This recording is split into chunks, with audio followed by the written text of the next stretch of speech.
بسم اللہ الرحمن الرحیم۔ السلام علیکم۔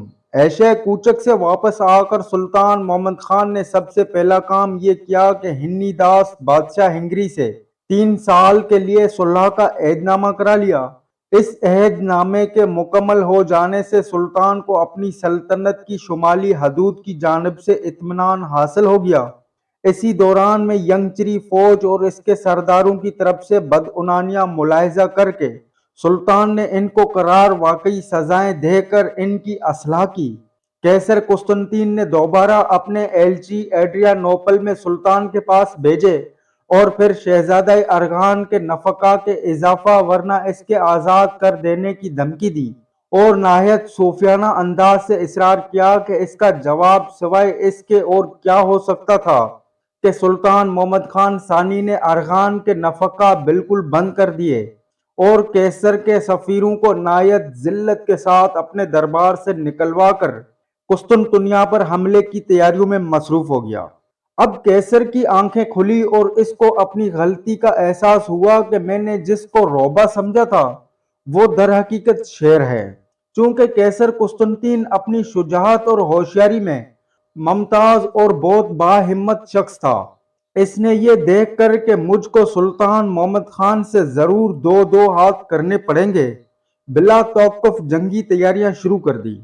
قسطنطین کی روشن خیالی اور مال اندیشی کی داد دینی پڑتی ہے کہ اس نے عیسائیوں کے 2 بڑے گروہ میں اتفاق پیدا کرنا ضروری سمجھا۔ اس زمانے تک عیسائیوں کا فرقہ پروٹسٹنٹ پیدا نہ ہوا تھا، جس کو رومن کیتھولک عیسائیوں سے بہت سخت اور اہم اختلاف ہے، بلکہ اس زمانے میں تمام عالم عیسائیت عقیدے کے اعتبار سے 2 حصوں میں منقسم سمجھا جاتا تھا۔ ایک گروہ شہر روما کے پوپ کو اپنا پیشوا مانتا اور رومن چرچ کا ماتحت سمجھا جاتا تھا۔ دوسرا گروہ گریک چرچ یعنی یونانی گرجے کا پیروار اور قسطنطنیہ کے پشپ اعظم کو اپنا مذہبی پیشوا سمجھتا تھا، جس کی سرپرستی کا فخر قیصر قسطنطنیہ کو حاصل تھا۔ ان دونوں گروہ میں عقیدے کا کچھ بہت بڑا فرق نہ تھا۔ ایشیا ربانی میں رومن طریقے کے پیرو شراب کے ساتھ فطری روٹی استعمال کرتے تھے اور قسطنطنیہ کے پیرو خمیری روٹی ضروری سمجھتے تھے۔ اس خمیری اور فطری کے اختلاف سے دونوں گروہوں کے پادریوں کی وہی حالت تھی جو اس جہالت و تاریخی کے زمانے میں ہم اپنے پیشہ ور مولویوں کی دیکھ رہے ہیں کہ ذرا سی باتوں مثلاً آمین اور رفع یدین پر بلا تعامل کفر کے فتوے قلہ شکن توفوں کی طرح داغتے اور اپنی بہادری پر مصور ہوتے ہیں۔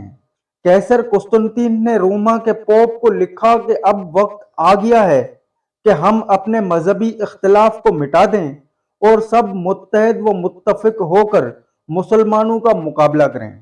میں بخوشی آپ کے عقائد کو تسلیم کرتا ہوں اور آئندہ قسطنطنیہ کا گرجا بھی آپ کے ماتحت ہوگا، لہذا جس طرح بیت المقدس اور شام کی فتح کے لیے تمام برائے اعظم یورپ میں مقدس جنگ کا اعلان کیا گیا تھا اور عیسائی فوج جوگ در جوگ جمع ہو کر مسلمانوں کے مقابلے کو پہنچ گئے تھے، اسی اہتمام کے ساتھ اب قسطنطنیہ کو بچانے اور عثمانیہ سلطنت کو نیچا دکھانے کے لیے آپ کی طرف سے اعلان اور ترغیب ہونی چاہیے۔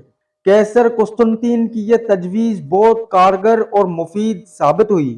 پوپ نے، جس کا نام کلسن پنجم تھا، پوری سرگرمی کے ساتھ عیسائیوں کو مقدس جنگ پر آمادہ ہونے کی ترغیب دی۔ چنانچہ ہسپانیہ یعنی اندلس کے شمالی صوبوں اراگون و کستلا سے عیسائی جنگجوؤں کی زبردست اور کار آموزہ فوجیں قسطنطنیہ پہنچیں۔ اسی طرح پوپ نے خود ایک زبردست فوج اپنے ایک نائب کارڈنیل کی ماتحتی میں جہازوں پر روانہ کی۔ وینس اور جینوا کی بحری طاقتیں اور بری فوجیں بھی قسطنطنیہ کی طرف روانہ ہو گئیں۔ ادھر قسطنطین نے شہر قسطنطنیہ کی فضیل کو محفوظ اور بندرگاہوں کو حفاظتی سامانوں سے محفوظ کرنا شروع کر دیا۔ خاص شہر قسطنطنیہ کی آبادی میں 1 لاکھ سے زائد آدمی موجود تھے۔ باشندوں سے چندے وصول کیے گئے اور عام طور پر عیسائیوں کو ترغیب دی گئی کہ اب وہ آرام طلبی چھوڑ کر شہر کی حفاظت اور دشمن کے حملے کی مدافعت میں اپنی تمام تر طاقتیں صرف کر دیں۔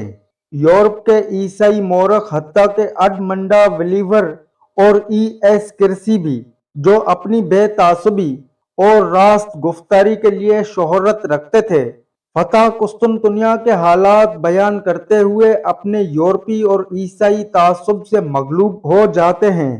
یہ لوگ کوشش کرتے ہیں کہ کسی طرح سلطان محمد خان ثانی کی ذات پر کوئی نہ کوئی الزام لگائیں۔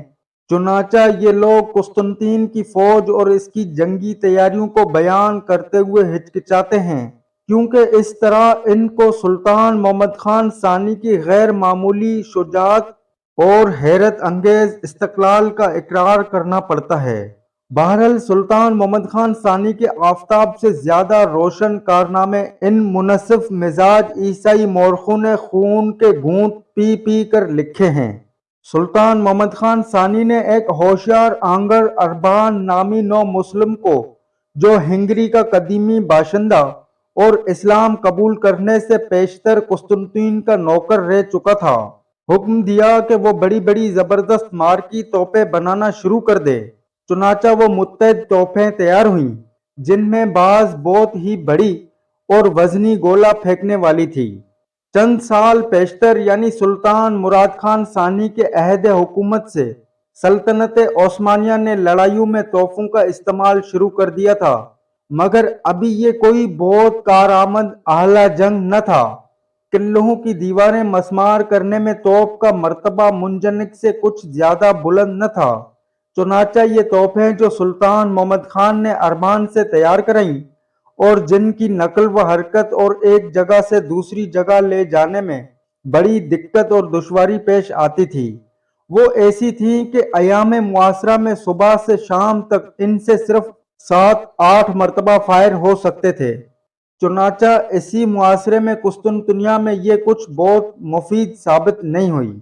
اسی طرح قسطنطین نے بھی اپنے توپ خانے کو بہت مکمل و مضبوط بنا لیا تھا۔ فتح قسطنطنیہ کے بعد تھوڑے ہی دن گزرے تھے کہ یورپ کے عیسائی سلاطین اور سلاطین عثمانیہ نے لڑائیوں میں توپ کے استعمال کو بہت ترقی دی اور یہ بہترین آلہ جنگ متصور ہونے لگا۔